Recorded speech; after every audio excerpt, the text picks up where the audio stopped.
Check 1, 2.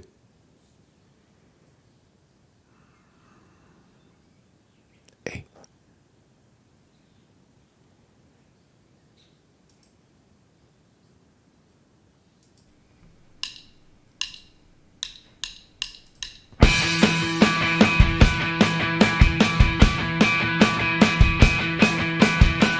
Put your hand upon my shoulder while you look over the other, waiting for a better offer, waiting for someone to take your breath away. Used to put you in the shower after blitzing happy hour, making sure that you were breathing. Now I'm left for dead and you couldn't care less. No, I'll see you on the way down. Say you don't need me around. I'll see you on the way down. I think you're going. I like it. I think it's reminiscent of the 80s. The girl on the bass needs to learn a new chord. Told me that you got a new phone and I'll let you fake it 'cause I can't take it. I don't know. What do you guys think? It's all right. It's not breaking. It sounds like everything you've ever heard. It's often a tragedy in music. Thank you very much. Thank you very much for playing today. That is Alex Leahy. Alex Leahy. Good morning, everybody. Mark Sconti reporting. How you doing? There's a lot going on right now. I've always had a theory about museums. Right? You wonder how exactly does a museum get its pieces, right? You go to a museum, you see all the art, and especially when you consider Tibetan art, where the Chinese steamrolled into Tibet, 50, 60, 70 years ago, and stole everything, raped and pillaged the place, right? A lot of art is acquired during war, especially like in Italy when people invade the fucking country, when the Germans invaded throughout in the 1940s, all kinds of art got mixed up. So it turns out my theory is right that a lot of the art, for example, at the Metropolitan Museum of Art in New York City, has links to stolen property. Finally, these, quote, philanthropists who buy stolen merchandise through third-party channels. They buy it and then they put it in their museum or they put it in their house. They buy it for $1 million. It's worth. Then they turn it around for $5 million. And then they turn around and say, "Well, I didn't know it was stolen. I thought the dealer I bought it from was reputable. See, I didn't go to Tibet and wrestle the ancient tanka out of someone's hand.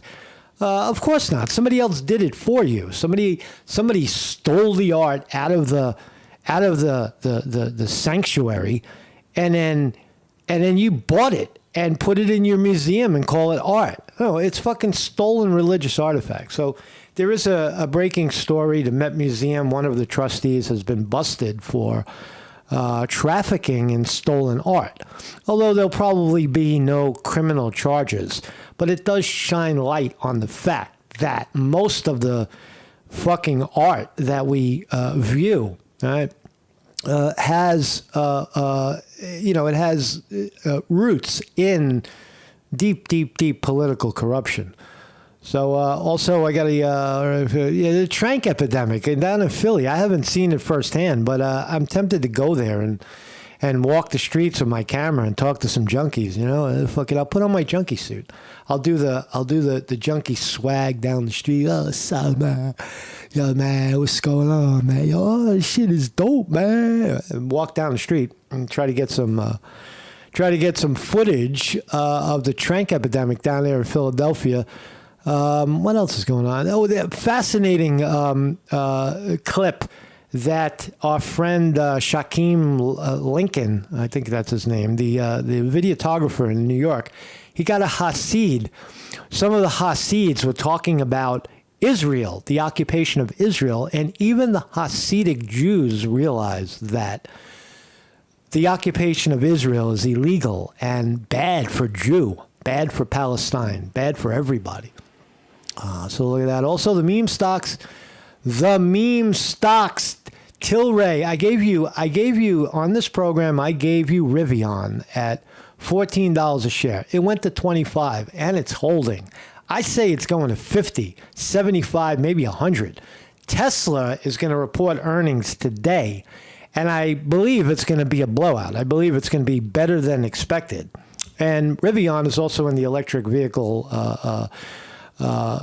circle and has a lot of powerful friends. Remember, Rivian, the float is, was floated by Goldman Sachs and the like. Also, what else about it? They have powerful friends. 20% of the float is owned by Amazon and fucking BlackRock.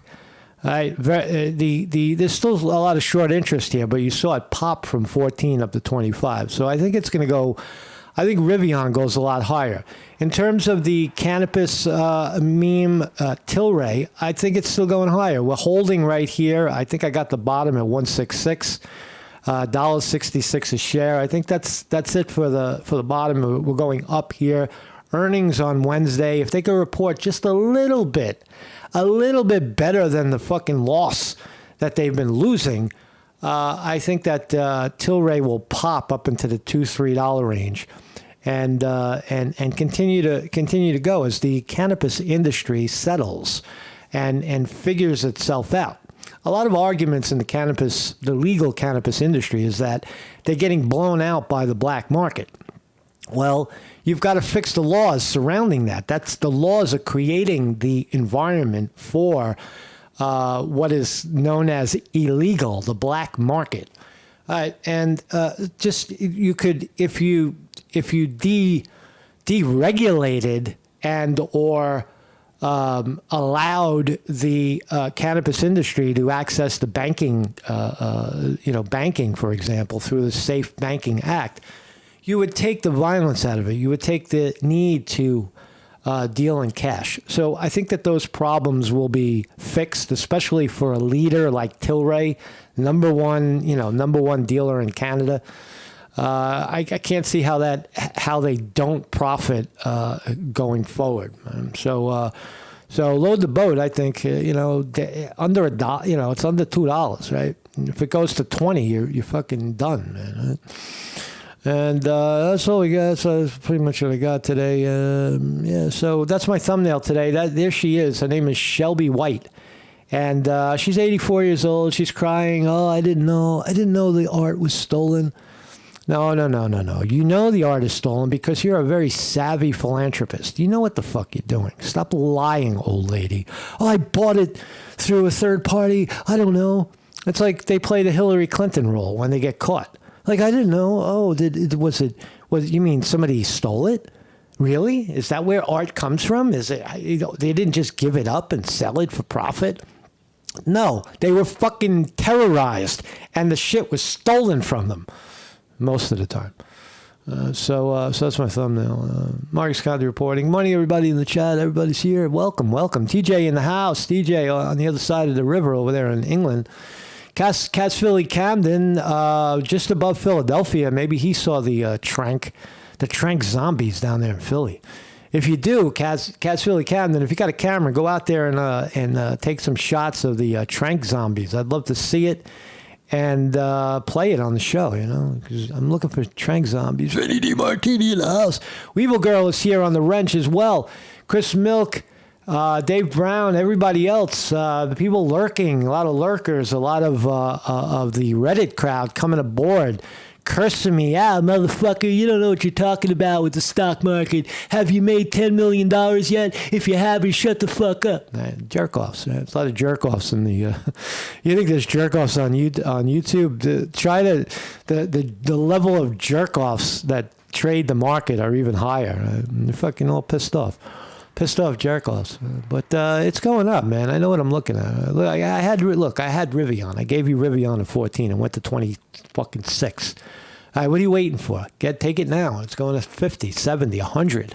Rivian is one of those companies that it's new. It's only the float is 35 million. if it takes off, it'll go up and split 10 times. Right? It could be the next Apple because it's innovative. Right? Now it's just a car dealership, but look at Tesla. Tesla's the same fucking thing, right? And Rivian has the powerful friends, as I've said many, many times before. So yeah, I have a website, and we're live every morning at 9 a.m. right here on YouTube. Educational, philosophical, nothing too heavy here. We're just trying to understand the world we live in.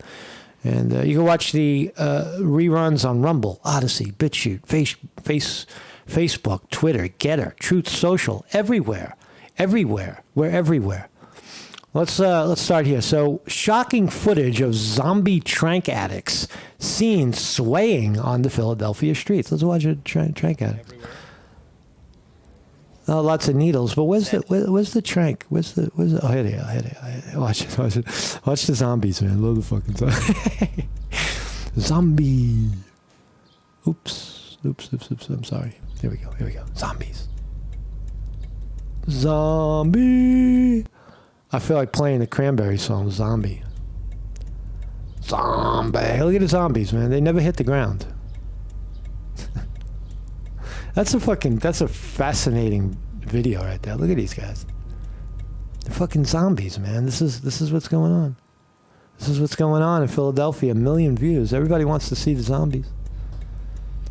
Yo, this shit is good, man. This shit is so fucking good, man. I never knew paradise could be so good. I never knew I could feel so good. Oh God, that TRANQ. Right. This is where we're at right now, down there in Philadelphia. I don't know what fucking TRANQ is. It's xylazine. Xylazine. People dying to fucking shoot animal sedatives into their bloodstream and get some of that xylazine going. You know, marijuana is legal. You know, you can go and buy some down the corner. Everything is legal and safe. And what the fuck are you doing? So TRANQ epidemic is not getting any less. Horrific footage shows devastation of TRANQ epidemic. Look at them, man. They're all doing the nod, man, all at once. That's some real fucking high-class garbage. Look at needles spread. Watch, if you go to Philly, watch, it looks like it's in the tracks. Looks like an eyeball. Watch yourself. Don't wear full fucking boots when you walk around a place like this, or at least cover your feet. Right? Cover your legs, cover your feet, so you don't step on any needles. You don't want to. You can step on a needle with a good pair of shoes, and nothing's going to happen. Everything will break under you. But be careful. Don't walk around with flip flops. You catch a needle in the toe, and you're not going to be having a good day. You're going to be worried, right? Here's some more footage. Zombie. Oh, you can walk right through, man. You got to do the nod, right? Look at all the junkies, man. This reminds me of New York City back in the 90s. It was like this. It seems like Philadelphia. There's nothing you can do about it, right? What are you going to do about it? I don't know, man. I don't see the glory of fucking laying on the pavement, right? Like, this is what you do. You buy your shit. Look at this guy's gonna fall down the steps. Yo, man, where'd you get that shit? Ugh, horrible clips. This is the subway, right? This is the subway. They're selling the shit too, right? Hey, you want some of this, man? You want to be like me? You want to be like me? You want? That's what the junkies do too. They go to the guy who looks the most fucked up, and they say, "Hey, man, where'd you get that shit?" Not everybody in the crowd is a junkie, by the way. There's a lot of savvy drug dealers that infiltrate here. There's a lot of money in here, because these TRANQ junkies will go to any lengths to get their money. All right, so they're very good customers, very good customers. So TRANQ epidemic in America. I want to talk about this guy. This guy is a fascinating rabbi. Lincoln Kareem caught this clip of a rabbi, and I've heard them say this before. But you would think that the Hasidic community, the real Jews, would be pro-Israel and totally against the Palestinian people. And it's not true. It's not true at all. They see Israel as an occupying state. And so let's listen to the good rabbi. I still and always have had much respect for the Hasidic community in Borough Park in Brooklyn. I had friends there. I always loved to report in that area, or Williamsburg. More in Brooklyn, but I've always had a good relationship. I've never had a bad thing to say about these guys. Let's listen. We are standing here in Arlington, Virginia, outside of the Marriott Hotel, while the CUFI, the Christian United for Israel, is holding their annual summit. And we are here expressing our appreciation for people who have kindness towards Jews and who choose to support the Jewish people. But in our case of supporting Israel, there is a great mistake. I apologize for the sound of the bus. The guy's speaking in front of a bus. Rabbi, pull away from the bus so we can hear you a little bit. Taking place where many people are confused and thinking that by supporting the state of Israel, they are supporting the Jewish people. Yes, Jewish people suffered at the Holocaust. Right. Jewish people suffered in many other occasions throughout history. But supporting Israel is not support for the Jewish people. On the supporting Israel is not supporting the Jewish people. On the contrary. It's because we are Jews, we oppose the state of Israel. Because we're Jews, we oppose the state of Israel, right? Why do you oppose the state of Israel? Which is in total violation of Judaism. It's because we are Jews, and it's because we are people who experienced suffering in the past. We don't want to see suffering happen to other people. Wow, I just got a tear jerk. We experienced suffering in the past, and we don't want to see the suffering happening to other people. Well, who's suffering in Israel? I thought Israel was a paradise for a Jew. No, it's based on stolen land, the Palestinian people. In the case of Israel, where this is an occupation of Palestine.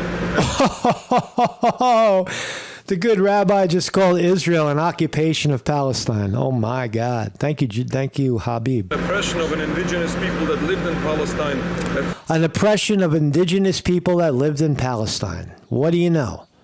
It's an oppression of indigenous people of Palestine. Hey, Zionists. Hey, Super Jew. Hey, politicians that support the Zionists and the Super Jew. Pay fucking attention to the real Jew. For so long, and a country, a people that the Jewish people enjoyed their hospitality amongst them, which Palestine is an excellent example. We are embarrassed. We're embarrassed. This occupation.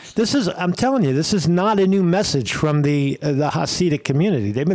Go to Brooklyn. You'll find a lot of rabbis that'll go on the record and say that. They're like, hey, they separate who they are, their religious Jew, from the Zionists trying to take over Israel. It's a big difference. Is being done supposedly in the name of Jews. We are embarrassed when all of this is being done, when our religion, the Jewish religion, is sadly being misused to justify, to condone.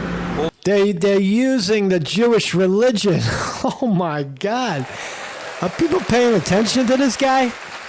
Are you guys, is the fucking, the 113th Congress of the United States paying attention to this guy? This violence, what is taking place. We are here to clarify that the state of Israel does not represent world Jewry, and certainly does not represent the Jewish religion. Supporting Israel is not support for the Jewish people. On the contrary, it is exacerbating anti-Semitism. It's exacerbating anti-Semitism. My brother. Because when I'd give this guy a hug if I could. The world, or when affected people see what is happening, supposedly in the name of Jews, this is causing hatred towards Jews and not solving it, not reducing it. So what is the solution, Rabbi? You got to get either a two-party system in Israel, give the Palestinian people their space. At least give them the West Bank and Gaza and leave them the fuck alone. And stop kicking them out of the West Bank. Stop kicking them out of their homes, right? Stop the occupation. It has to happen, right? Or you'll have no peace.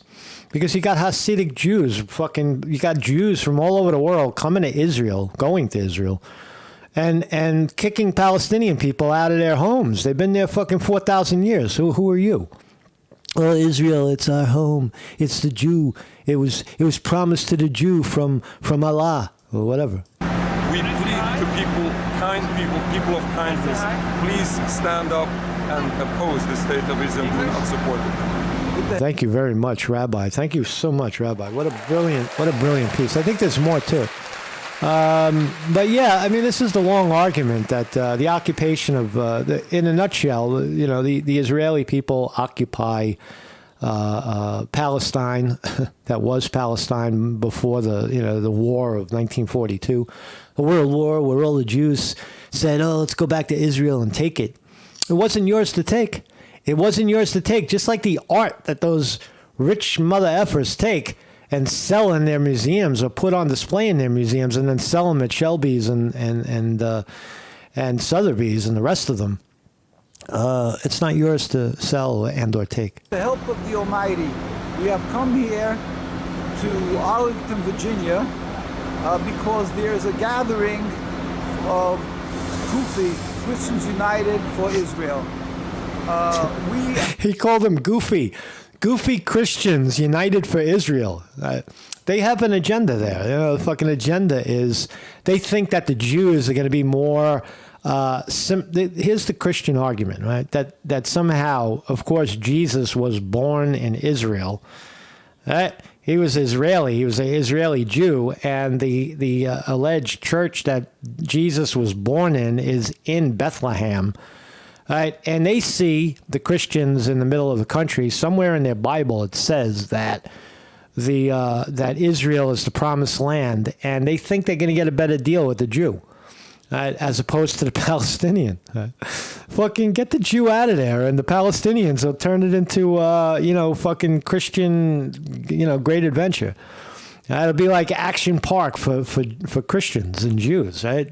All the religious Christians and Jews all over the world will go to Israel because the Palestinian people they turned it into Action Park. They'll have water slides and holy water slides. They'll have holy water slides. As Jews who are true to the Torah, would try to educate people from around the world, not Jews, just people from around the world, that the concept of supporting Israel is totally anathema to Judaism. Israel is contradictory to Judaism. Israel is the greatest tragedy, the Nakba for Judaism. Wow. Thank you so much, rabbis. The rabbis coming clean, man. That's a bold thing to do, right? Because it flies in the face of a lot of conception. So let's jump into this. I say, Mark Scotty reporting, I attest that I would say most. I'll take a risk here. Most of the art in the museums that we know and love, for example, the Metropolitan Museum of Art in New York, is the foundation of it is stolen, ripped off, terrorized, and pillaged artwork. Shit that was acquired during war, during famine, during just outright fucking stealing it, right? And these trustees, the people that buy the shit through third party quote dealers, they know that. You don't think that fucking Mr. Rubin, I'm going to talk about him in a second, right? Mr. fucking Rubin, who I've met before, you think that this Jew in New York who bought all that art at the Rubin Museum of fucking Tibetan art, you think that he doesn't know that those tankas and all the fucking statues weren't ripped off from Tibetan temples when the Chinese invaded? You want to tell me that guy bought fucking $900 million worth of shit and he didn't know it was stolen? Come on, man. That shit was all stolen. But let's look at the story where one of them got caught. Investigators seized $69 million worth of stolen artifacts bought by the Met trustee, Shelby White. There she is, Shelby White. Oh, I don't know what you're talking about. Now she becomes Hillary Clinton. Me, I don't know what you're talking about. Stolen. I don't steal anything. All I know is that we bought it and we bought it at the auction and fucking, I don't know where it came from. You're lying. You do know. Everything that you buy is strategic and categorically investigated. You know what it is, you know where it came from, and you know how it was acquired, and you're willing to pay for it. All right? So stop your fucking lying. Manhattan investigators have seized $69 million worth of stolen artifacts bought over the years by a major Metropolitan Museum of Art trustee, art collector, according to a report. In the past 2 years, 89 artifacts from the collection of prominent New York philanthropist Shelby White, 84 years old, were confiscated by the Manhattan District Attorney's Office Special Antiques Trafficking Unit after they were deemed to have originally been looted. Yeah, no doubt. White, the widow of legendary financier Leon Levy, another Jew. They're all Jews. These motherfuckers, they buy. These are the same Zionists that the rabbi is railing about. They're all over fucking the world buying and taking advantage of people. That's a Zionist movement. It's not religion. It's not Judaism. It's a cult. Right? A fucking Jewish cult. They're fucking Jews, man. I love Jews. I love everybody. I don't really dislike them. I don't dislike anybody. But I do have an issue with the degree of misconception, the degree of trying to hoodwink people. Shelby White, you know that shit is stolen. So this is not uncommon. They're financiers. Same thing with Mr. Rubin in New York. He made like $900 million in the market, and then he bought all this fucking stolen art from Tibet, and now he's worth $2 billion or $3 billion. They buy it, they mark it up, and then they sell it at auction for even higher. Some of the pieces, and they drive the value of their collection up. It's painting the tape. That's what art is. But the origin of the art always comes from religious artifacts that were stolen, right? To a large degree, especially in Tibet. The majority of the items were taken from White's massive collection on display inside her schwanky Sutton Place apartment. But some 17 antiques were removed from the Met itself, as White had loaned them to the prestigious museum. So you see what happens, right? They acquire the art for example, you acquire a trophy, I don't know, fucking sculpture for $1 million. And it's not really worth $1 million yet. But when you put it in the Met, you loaned it to the Met, right? You get interest from the Met to hold the art. Then the whole world sees it. And now the value of it goes up. And they don't just have one. They got 10 of them. They got a truckload of them that they're ready to dump into the market. Oh, that one's worth $1 million. We paid, how much did we pay for this? We paid $100,000 for this one. Now it's worth $1 million, and we got 25 more in a fucking storage facility somewhere. Right? And now they've made even more millions. Right? So it's a big game. It's a big, but the audacity to fucking lie and say that you didn't know that the shit was stolen, that's insulting. One of the most valuable historic pieces reportedly looted before being purchased by White is worth $15 million alone. So no joke. $15 million bronze statue stolen from Turkey. It looks like the David, I guess. Was somebody like David? White's public image and close ties to the Met have been subject to scrutiny. White and Levy have donated $20 million to the Family Institution. Yeah, they give $20 million, but then they turn around and they sell and or drive the price of their stolen statue up to $15 million. That they didn't. There's no way that this lady bought this shit for $15 million. Right? They probably bought it on cheap. right? Cheap. Somebody's fencing it, right? They steal the art. They get that. That's free, right? They hold a gun to some museum guy's head. Say, get out of the way before we get the fuck out of the way, or you're gonna get shot. They take the statue. They turn it in. They turn it on the black market. It stays in limbo for a year or two. Then Mrs. White comes along, buys it for, I don't know, $800,000. Oh yeah, I love this. Is it worth anything? You know, they play stupid, and it turns out that they lend it to the Museum of the Met, and now it's worth $15 million. It's a big game. It's a big fucking shell game, the art. Look at this, stolen from Italy, bronze bust worth $3 million. $3 million. That's pretty good work, man. I like the eyeballs. I've never seen a bronze with eyeballs like that. You know, look, this is broken art, right? But it's worth $1 million.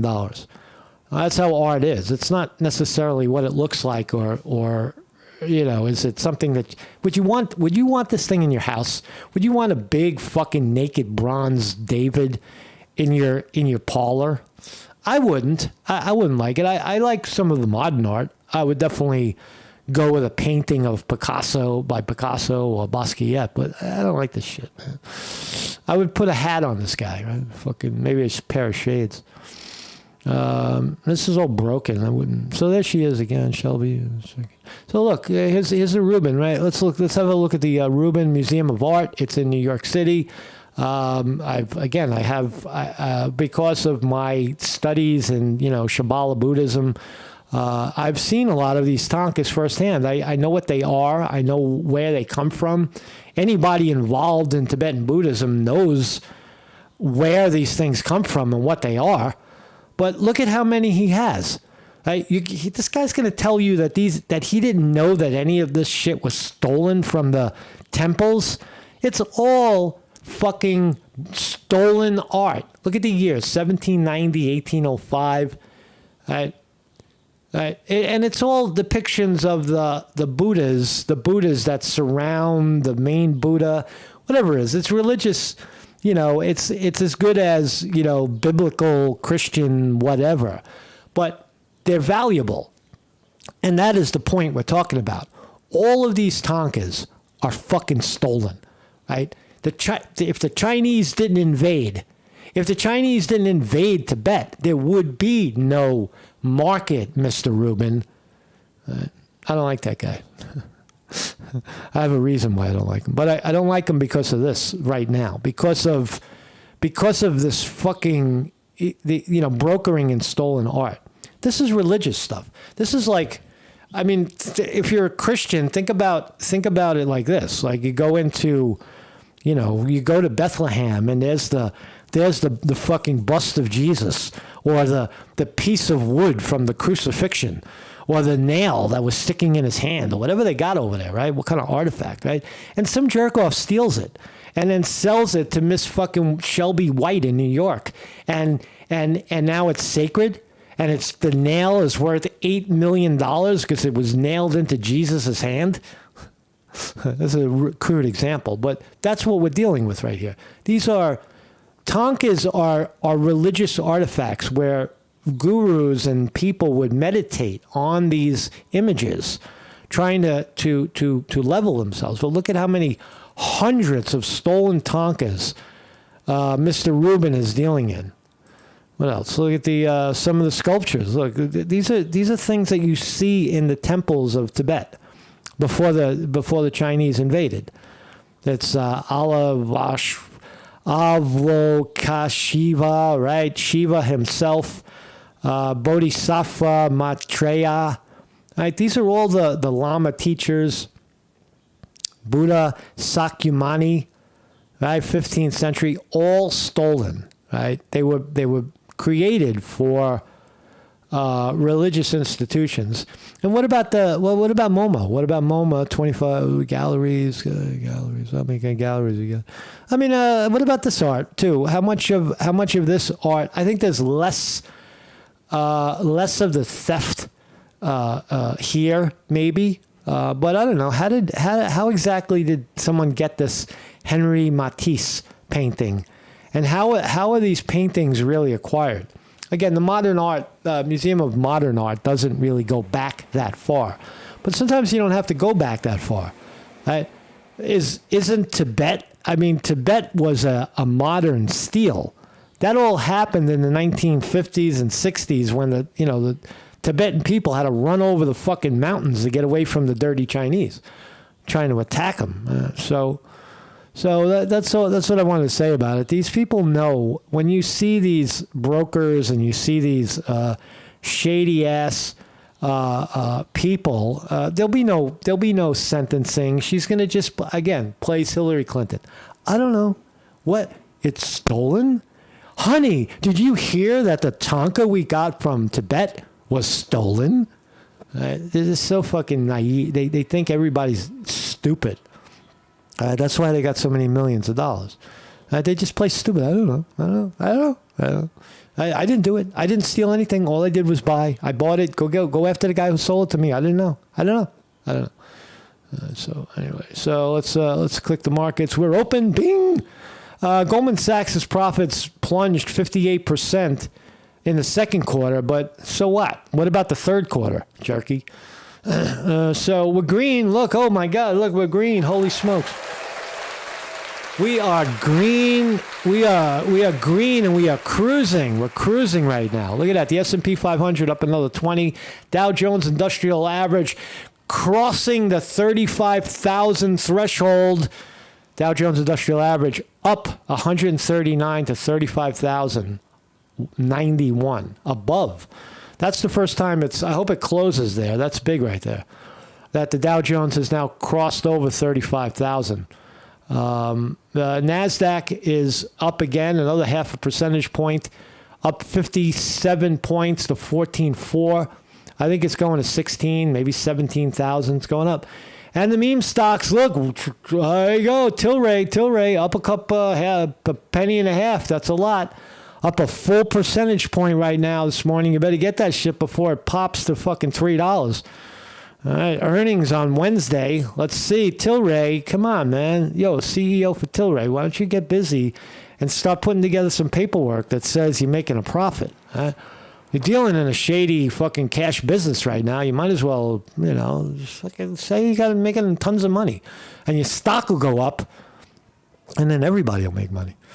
I'm putting this one on the radar, too. Philip Morris is probably the number one legitimized corporation that is going to profit from the marijuana cannabis industry when it pops. Now, it's been going sideways for years and years and years. There's never been any big bump in Philip Morris. However, if Philip Morris enters the cannabis industry, which they're showing signs they want to, they already have a Marlboro cannabis fucking vape ready to go. So putting some coverage on Philip Morris could be the leader in the American cannabis realm, and it doesn't rule out companies like Tilray. Tilray becomes a buy for these. That's what I'm saying. Tilray is more of a buyout opportunity for some large corporation because they don't want to compete. They got the number one brand in Canada. They just buy it. And then you get, when it's $12 a share, you get fucking Philip Morris shares. But at $1.68, it's promising. And also Rivian exploding. Look at this. Up another 2.5%. Up Rivian Automotive. Again, it's linked with Tesla because Tesla is going to report earnings today. Now, it's been up quite a bit, but they're going to report sometime today, maybe at the close, maybe at the closing bell. And you can see how it's driving the share price of the electric vehicle makers. Now, again, Rivian I think Rivian is the Amazon of the future. I really do think that. I don't see how, with the types of characters that are in this float, I don't see how it doesn't go up. And I don't mean just a little up.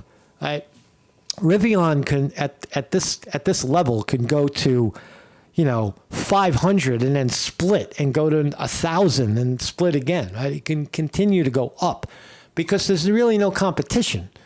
Now you'll say, well, it's electric vehicles and Chevrolet and Ford and every other, automaker is going to make electric cars. Yeah, but Rivian is way, way, way out in front, right? Way out in front with Tesla. Now, it's not as charismatic, I don't think. I don't think that they have the charismatic leader, but they'll fix that over time. Just drive the fucking price up, and you'll attract your Mr. Charisma. Right? So where are we right here? I don't know where I am. Oh yeah. So thank you for joining me. Oh, let's let the guru take us out. Have a great Wednesday, everybody. Mark You can Scante very well reporting. describe the practice of Buddhism as the practice of a kind of art, the art of being peace, the art of promoting peace Mm-hmm. in society, in the world.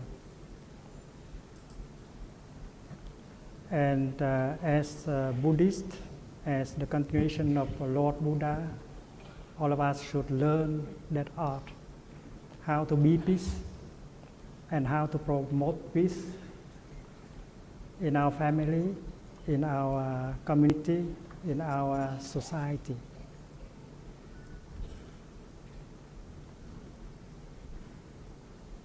If we look deeply into ourselves, we can realize that there are elements of war that are already in us. Our tension, the tension in our body, our emotions like fear, anger, violence, hate, despair, our wrong thinking, our wrong perceptions are there in us, and they can be described as elements of war. Practicing Buddhism is first of all to recognize these negative elements within us in order to take care of them, in order to transform them. When we go back to our breathing,